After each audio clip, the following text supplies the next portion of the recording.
আজকে বাংলাদেশে এমন একটা অবস্থা চলছে যে অত্যন্ত দুঃখজনক হলো যে দলটি বাংলাদেশ আওয়ামী লীগ জাতির পিতা বঙ্গবন্ধু শেখ মুজিবুর রহমানের নেতৃত্বে সংগ্রাম করে স্বাধীনতা অর্জন করেছে, আজকে সেই দলকেই নিষিদ্ধ ঘোষণা করার চক্রান্ত এবং নিষিদ্ধ ঘোষণা করেছে। কোনো মিছিল মিটিং কোনো রকম কিছু করা যাবে না।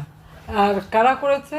যারা সন্ত্রাস করে জঙ্গিদের সাথে নিয়ে গণতন্ত্র ধ্বংস করেছে, ক্ষমতা দখল করেছে। ডক্টর ইউনূস, তার কোনো জনগণের ম্যান্ডেট নাই, সে কোনো নির্বাচিত জনপ্রতিনিধি না। সে যে পদটা দখল করেছে এই পদের কোনো অস্তিত্ব সংবিধানে নাই। শুধুমাত্র জঙ্গি আর সন্ত্রাসীদের দ্বারা চক্রান্ত করে, গভীর চক্রান্ত এবং সন্ত্রাস করেই সে এই পদটা দখল করে বসে আছে। এবং এসে এখন আমাদের কি আওয়ামী লীগকে নিষিদ্ধ করবে, অর্থাৎ মুক্তিযুদ্ধের চেতনা নষ্ট করবে। একে একে মুক্তিযোদ্ধাদের, তাদের উপর অত্যাচার নির্যাতন, আওয়ামী লীগের উপর অত্যাচার নির্যাতন, আমাদের আওয়ামী লীগ সহযোগী সংগঠনের নেতা কর্মী, তাদের উপর চরম নির্যাতন, হামলা মামলা দিয়ে প্রতিনিয়ত নির্যাতন করে যাচ্ছে।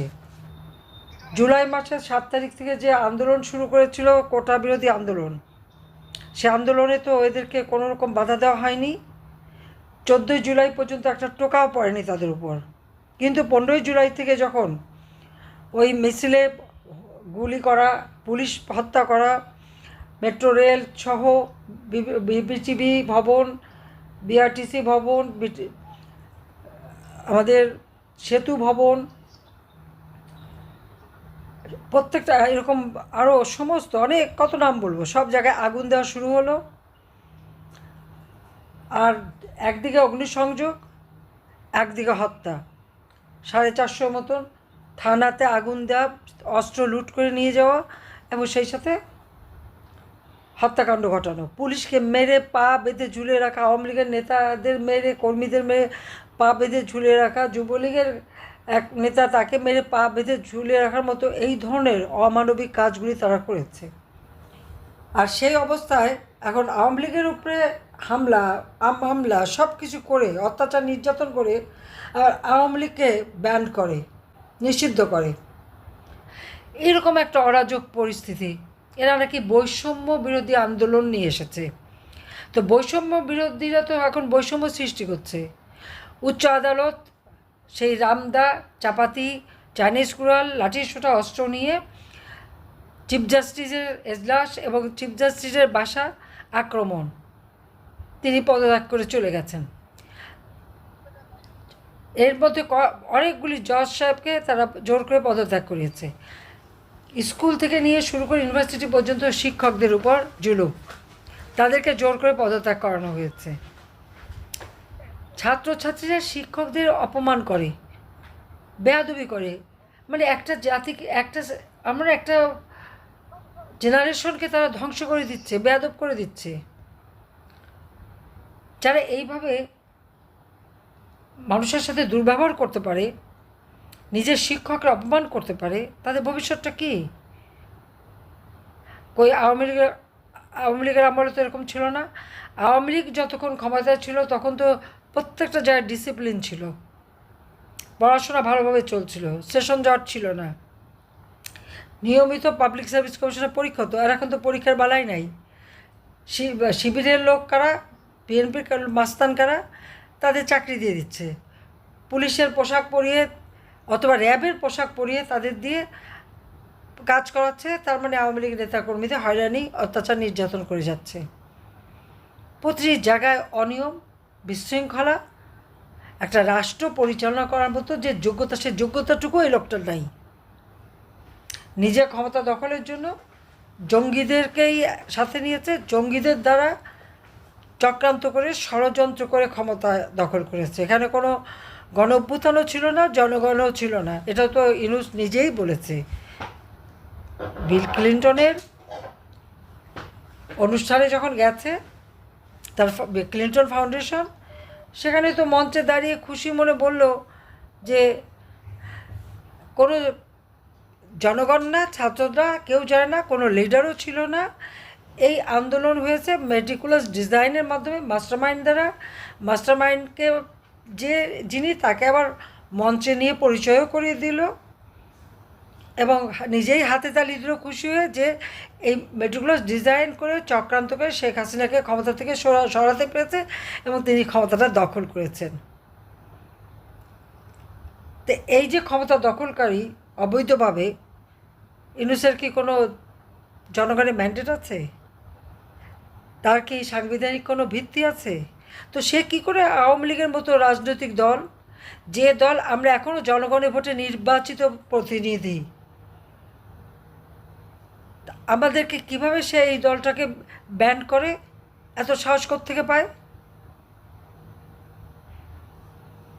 যে দল স্বাধীনতা এনে দিল, যে দল অর্থনৈতিক উন্নতি দিল, যে দল মানুষের জীবনে শান্তি নিরাপত্তা দিয়েছে, আওয়ামী লীগের আমলে একটা লোক তো না খেয়ে কষ্ট পেত না। যে সমস্ত এলাকায় দুর্ভিক্ষ হতো প্রত্যেকটা এলাকা আমি দুর্ভিক্ষ মুক্ত করে দিয়েছিলাম। তাই জনগণের স্বার্থে, জনগণের কল্যাণে কাজ করাটাকেই অপরাধ হতে পারে ইউনূসের জন্য, কারণ সে আর তার ওই এনজিও গ্রুপ এরা তো ক্ষুদ্র ঋণের নামে গরিবের রক্ত চুষে খায় আর মোটা অঙ্কের সুদ দিতে হয়। তাই সুদ খরচকে ক্ষমতা দখল করে আমাদের দেশটাকে ধ্বংসের দিকে নিয়ে গেছে। এমনকি এখন আবার সেই আমাদের মিয়ানমারের বর্ডার, সেই বর্ডারে নাকি নিয়ন্ত্রণ নাই, নিয়ন্ত্রণ হারিয়ে ফেলেছে। তার মানে এর হাতে আমাদের স্বাধীনতা, সার্বভৌমত্ব কিন্তু নিরাপদ না।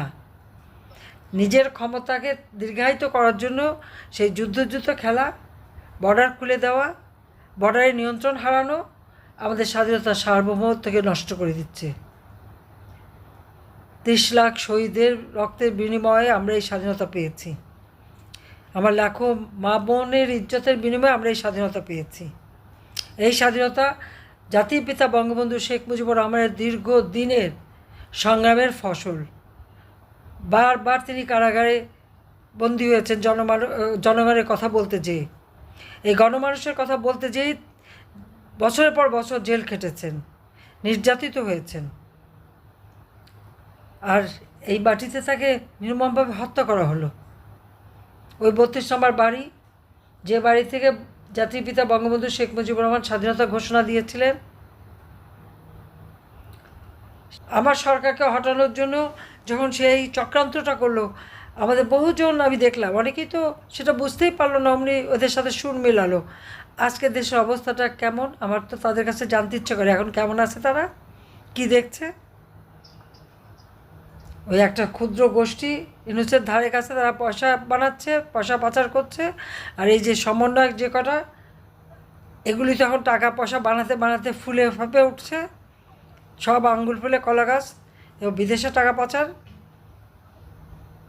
দেশের মানুষ না খেয়ে কষ্ট পাচ্ছে, নিরাপত্তাহীনতায় ভোগে, নিজের ঘরেও নিরাপদ না, কেউ নিরাপদে পথ চলতে পারে না। সব থেকে মেয়েরা দিনের পর দিন শিশু নারী ধর্ষিত হচ্ছে, তাদের কোনো নিউজ দিতে পারবে না। সাংবাদিকদের বিরুদ্ধে মামলা, 6 জনকে তো হত্যা করেছে, প্রায় 18-20 জনের মতো জেলে, আর বাকি তো তাদের উপরে হুলিয়া জারি। আর হত্যা মামলার তো কোনো সীমা নাই, সীমাহীন। তার উপর আবার এখন দুর্নীতির মামলা। ইউনূসের নিজে দুর্নীতি করেছে বলে তদন্তে বেরিয়ে এসেছে, তার বিরুদ্ধে দুদকে মামলা, 5টা মামলা, ট্যাক্স ফাঁকি দেওয়ার মামলা। এমনকি লেবার, তার নিজের কোম্পানির লেবারদের টাকা মেরে খেয়েছে। লেবাররা মামলা করেছে, সেই মামলায় ইউনূসের শাস্তি হয়েছে। ইউনূস কিন্তু লেবার কোর্টে লেবারদের করা মামলায় সাজাপ্রাপ্ত আসামি, কনভিক্টেড। কি দুর্ভাগ্য আমাদের বাংলাদেশের মানুষের। আজকে একটা কনভিক্টেড শ্রমিকের অর্থ আত্মসাৎকারী, গরিবের রক্তচোষা, সুদখোর আজ ক্ষমতায় বসে তিনি খুব দাপট দেখাচ্ছে। সেটা আবার কাদের জন্য? ওই সন্ত্রাসী জঙ্গিদের। সমস্ত জঙ্গি সন্ত্রাসী সবাইকে কারাগার থেকে মুক্তি দিয়ে দিয়েছে, সব মুক্তি দিয়ে এখন তারাই তার শক্তি। এই কয়েকদিন আগে আওয়ামী লীগ নিষিদ্ধের যে মিছিল, ওই মিছিলও আপনারা দেখবেন আইএসআইয়ের পতাকা। দেশটাকে জঙ্গির দেশ বানালো। আজকে জঙ্গিদের জন্য অভয়ারণ্য, আর যারা সাধারণ মানুষ তাদের জন্য কয়েদখানা হয়ে গেছে বাংলাদেশ। এই অবস্থা তো দেশ চলতে পারে না। হ্যাঁ, নিষিদ্ধ করেছে, করুক। আওয়ামী লীগের শক্তি অনেক বেশি, বাংলাদেশের জনগণই আওয়ামী লীগের শক্তি। তার মতো অবৈধভাবে ক্ষমতা দখলকারী, তার সব নির্দেশনাই অবৈধ।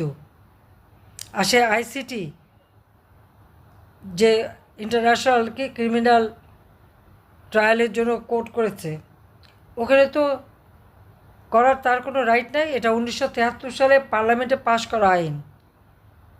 এক্সিকিউটিভ অর্ডার দিয়ে অর্ডিন্যান্স জারি করে এটাকে সংশোধন করলে পার্লামেন্টই আবার সংশোধন করতে হবে, তবেই এর কার্যকারিতা থাকবে। তা নাহলে এই সংশোধন তো অবৈধ। আবার 2 নম্বর কোর্ট তৈরি করেছে, এটাও তো অবৈধ, কারণ এটা তো পাশ করা হয়নি। যেখানে মানুষের জীবন মরণের কথা, সেই আইন পার্লামেন্টে যদি পাশ না হয়, আর ওই আইনে যদি কাউকে সাজা দেওয়া হয়, তো যারা সাজা দেবে তাদেরও একদিন বিচার হবে। ওই যে মানে আইসিটির চেয়ারম্যান, চিফ প্রসিকিউটর, দুদকের চেয়ারম্যান, বা দুদকের যারা মামলা করছে, বা এই আইসিটির যারা মামলা করছে, বা যারাই মামলা দিচ্ছে, একদিন বাংলা মাটিতে তাদের শাস্তি হবে। যে অবৈধভাবে সংবিধান লঙ্ঘন করে ক্ষমতা দখল করেছে তার বিচারও ইনশাল্লাহ হবে, এবং সেদিন বেশি দূরে না। এই জন্য আজকে প্রবাসে যারা আছেন, আপনাদের জনমত সৃষ্টি করতে হবে, আন্তর্জাতিকভাবে এটা তুলে ধরতে হবে যে যে দলটি স্বাধীনতা এনে দিল, গণতন্ত্র প্রতিষ্ঠা করলো। জনগণের কী ছিল? 75 সালের পরে মানুষের ভোটের অধিকার তো ক্যান্টনমেন্টে বন্দী ছিল। আন্দোলন সংগ্রাম করে জনগণের ভোটের অধিকার জনগণের হাতে আমরাই পৌঁছে দিয়েছি। আমাদেরই ছেলেমেয়েরা জীবন দিয়েছে। শহীদের তালিকা দেখা গেলে দেখবে আওয়ামী লীগ বা আমাদের ছাত্রলীগ, যুবলীগ, তাদেরই রক্ত ঝরেছে। আর সেই দলকে সে নিষিদ্ধ ঘোষণা করে, এত বড় দুঃসাহস। কাজে এর বিরুদ্ধে সর্বতোভাবে সংগ্রাম করতে হবে, আন্দোলন করতে হবে, একে ক্ষমতা থেকে হটাতে হবে, এবং দেশকে এই জালেমের হাত থেকে মুক্ত করতে হবে। এবং আপনারা প্রবাসে আছেন, দেশেও আপনারা খবর নেন, এবং এর বিরুদ্ধে প্রতিবাদ গড়ে তোলেন, এবং যে যেখানে আছেন সেই দেশেও আপনারা এটা তুলে ধরেন যে এতটা অগণতান্ত্রিক এবং জঙ্গি, আজকে জঙ্গিদের নিয়ে সে দেশ চালাচ্ছে, দেশটাকে জঙ্গি শাসন করছে, এবং জঙ্গিদের বিরুদ্ধে অভিযান অব্যাহত থাকবে। এটা আন্তর্জাতিকভাবেই সবাই চায় জঙ্গিমুক্ত হোক দেশ। কাজে সেটাও আমাদের ব্যবস্থা নিতে হবে। তা আমি এই কথাই বলে সবাইকে ধন্যবাদ জানাই। সবাই ভালো থাকেন, সুস্থ থাকেন। খোদা হাফেজ। জয় বাংলা, জয় বঙ্গবন্ধু, বাংলাদেশ চিরজীবী হোক।